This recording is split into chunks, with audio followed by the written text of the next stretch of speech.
Ito po ay, ilang taon ka na ba? 18?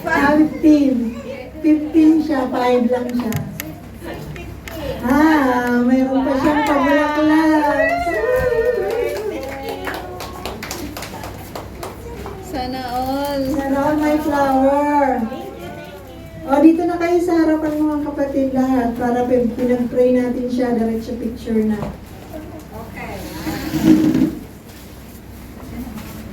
Next week na sila, garage kasi, eto. Ito yung birthday celebration. Special ito kasi, panibagong dekada ang lalakbayin. Kamisin. Kamisin may kamesh. Alam nyo, dun sa Betabot, yung mga matatanda doon na wala nang isip, pag tinatanong sila, ilang taon na kayo? Ilang taon ka? Sasabihin nila lagi, kamisin ba kamesh? 55. Pag sinabing, really? Really? Bimen? Kamisin ba kamesh? Parang maganda yata yung kamisin ba kamesh na ilan. So, happy sweet 16 sis. Basta ipag-pray po natin siya mga kapatid.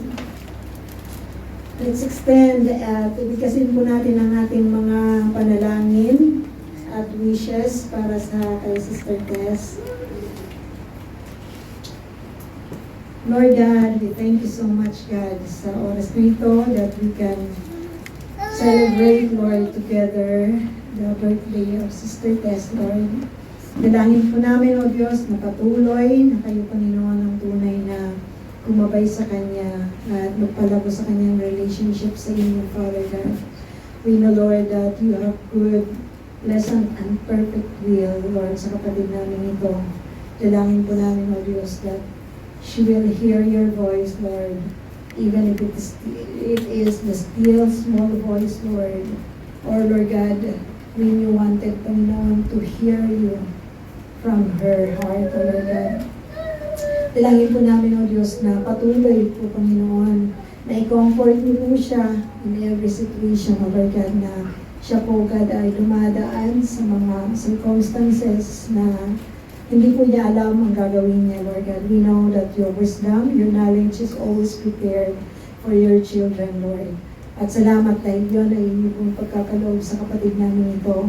At dalangin namin naman sa lahat ng kanyang paglilingkod sa inyo, sa talent na pinagkaloob niyo po sa kanya. May continue to multiply those talents. So, Lord God, at patuloy na maging mas maalam siya, Panginoon, at tunay nga pong makapagpuri, makapagsamba sa inyo, sa gawa ng kanyang mga kamay, at sa lahat, Lord, na pinagkatiwala niyo po sa kapatid namin ito. Thank you so much din, Panginoon, sa kapatid na ito, that, Lord, alam po namin na sa kanya pong pagiging generous, O Lord God, tunay nga po, kayo ay patuloy na magpapala at pagkakatiwalaan siya ng maraming bagay, O God, so that she will be a blessing to more people, O Lord God. Maraming salamat, Ama, at patuloy po namin dalangin na kayo po yung magbigay sa kanya ng good health.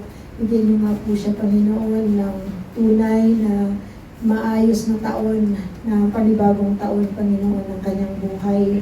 At sa panibagong dekada na natapos, Lord, at sa pag-uumpisa niya, Lord, at sa panibagong diki ng buhay niya. Lord, we pray, Father, that you will continue to be with her. Alam po namin na hindi niyo po aalisin, O Lord God, ang inyo po, Panginoon, paggabay at pagsama sa mga taong nagtitiwala sa inyo. You will not put her to shame as she call you, Panginoon, dahil tunay nga po yun ang inyo pong nais, O Lord. Salamat, Ama, at salamat na nakikisaya kami, Panginoon, sa gabi nito. As you have blessed her abundantly, we know that you are going to bless her in every area of her life, O God. Maraming salamat, Ama, sa inyo. Sa inyo po lahat ng kapurihan, pagsamba, pagluwalhati, in Jesus' name. Amen. Amen. Happy birthday!